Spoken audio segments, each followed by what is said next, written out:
Team Accelerate have got a couple of new drivers added to their roster. Sadly, this comes off the back of the news that John O'Brown, who was the pre-season favourite, has had to pull out of the championship altogether this year. But one thing's for sure, his team haven't forgotten about him. I'll be honest, Jono was probably, I think he's probably one of the nicest guys in the paddock. I think everybody's got a good word to say about Jono, whether it's in Accelerate or any other team. So really is, he's a big miss to the team, and I'm gutted he's not in the awning. Anthony said to me that Jono had a heart problem, which is unfortunate because Jono was going really well towards the end of last year, and it would have been good to have a strong teammate that I could sort of help push each other on. But I mean, Jono's car is sitting next door, and I hope he gets a better recovery and maybe hopefully get him back out at some point this year. For the final race, it is a reverse grid of the top 8 across both classes and a standing start. Now, due to the weather taking a little bit of a turn for the worse, there's been a few last-minute tyre changes, but the engines are revving, so let's go racing.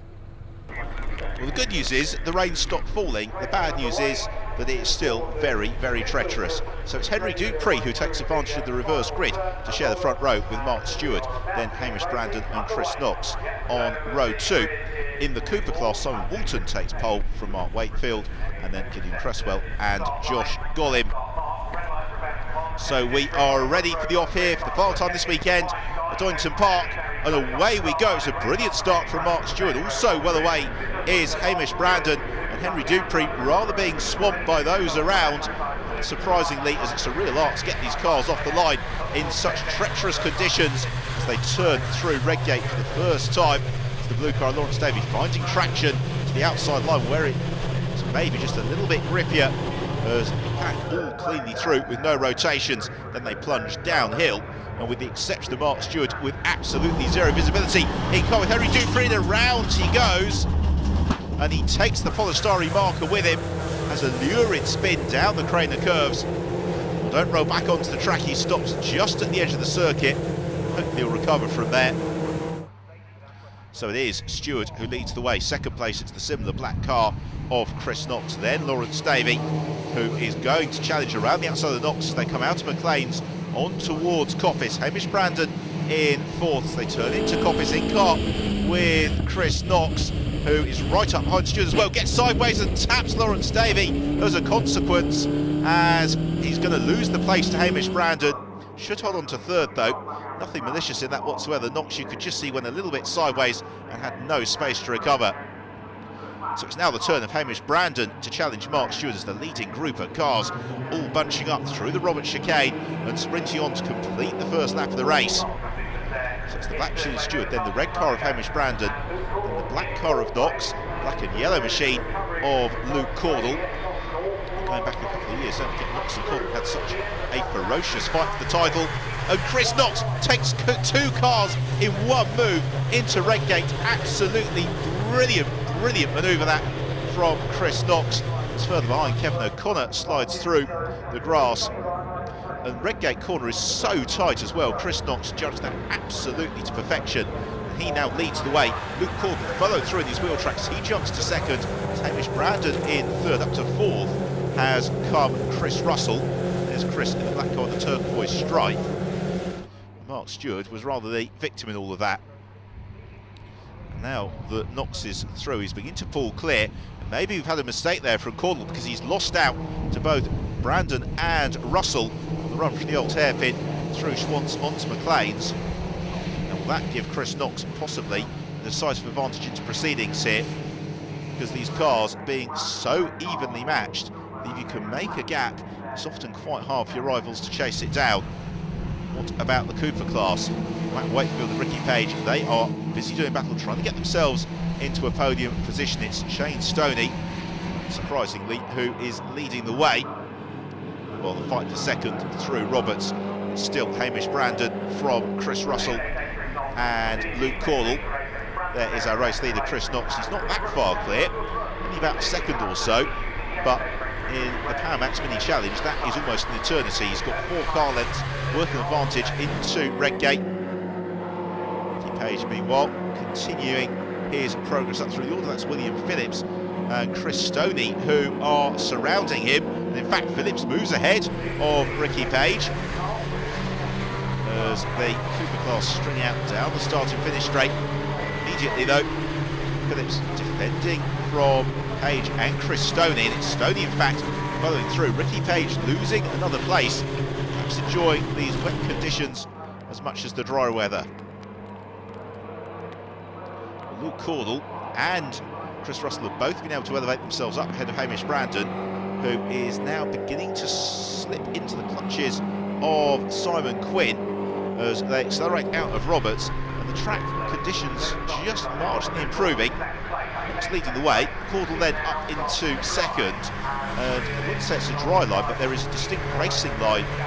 It's just beginning to emerge, and Hamish Brandon doesn't find it on the way into Redgate. He may get some traction though through the marbles on the outside, so he's able to hold off the efforts of Simon Quinn. A pair of them both being chased as well by the recovering Lawrence Davey.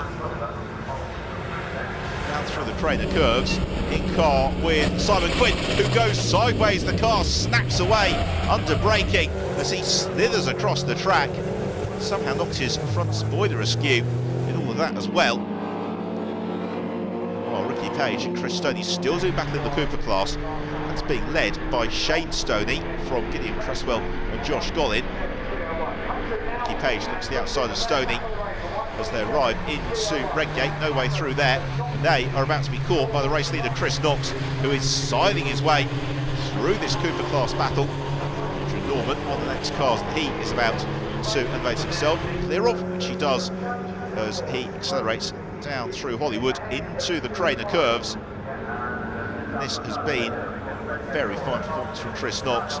This ruthlessness through the traffic, he's able to put 4 of the Cooper class cars between himself and his principal pursuer, Luke Cordell. So this far this weekend, it's been the 2 wins for Luke Cordell. He wants to make it the clean sweep. Chris Knox, though, would like to notch up his first victory of 2014, and at the moment, it is looking very strong, this for Knox. Still got a way to go, though, as they climb out of McLean's into Coppice, a tricky corner Coppice, because you can't see the corner until you've essentially turned into it. You've really got to rely on your experience to get the braking point just right. So there you can see the gap between Knox and Cordell. In third place still, it's Chris Russell. It's now Russell's turn to try and push through the traffic as he sets about getting a little bit of ground on Luke Cordell. It's Adrian Norman, he's going to put the lap of into Roberts. That's quite late on the brakes since Roberts there for Chris Russell. He's pushing very hard. Oh, a little bit too hard. Off he goes into the gravel trap, and he comes to a halt right at the edge of the circuit. I just wonder whether that may give us an interruption to proceedings, because anybody else who goes off next to Roberts would come into contact with Chris Russell in fairly short order, unfortunately. It's continuing, nonetheless.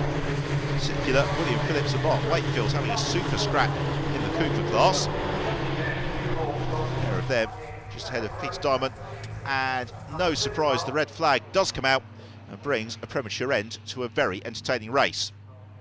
Victory then for Chris Knox from Luke Cordell. Hamish Brandon completes the podium ahead of Lawrence Davey. In the Cooper class, Shane Stoney once more victorious from Gideon Cresswell and Josh Gollin, a fine 4th for Grace Williams.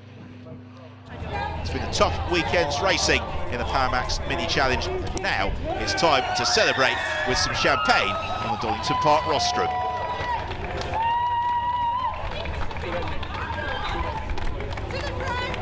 You actually seem to get a really decent gap early on as well. Yeah, that was the whole plan, just get my head down, get away from the guys, let them tussle it at the back, and it gave me enough room so that when I came up to the club cars, that I had as much of a cushion as possible. I've had a few problems over the weekend, particularly Friday, but you know it's been really good. We've finally got the car working in the wet, which is good. Thanks very much. Presentation time for Sunoco driver of the weekend. It's Neil Newstead in the JCW class, and Ricky Page claiming the honours from the Cooper class runners. So 3 races down, and here are the standings for the JCW runners, with Luke Cordell leading the way from Lawrence Davey. And in the Cooper class, it's Shane Stoney from Gideon Cresswell and Josh Gollin. We're going to be at Brands Hatch in a few weeks' time, so I hope you can join us there. It'll be the mini festival. Until then, don't forget you can keep up to date with everything that's going on with the mini challenge by following us on Twitter, looking at the Facebook page, and also, of course, the website. But for now, from Donington, it's goodbye.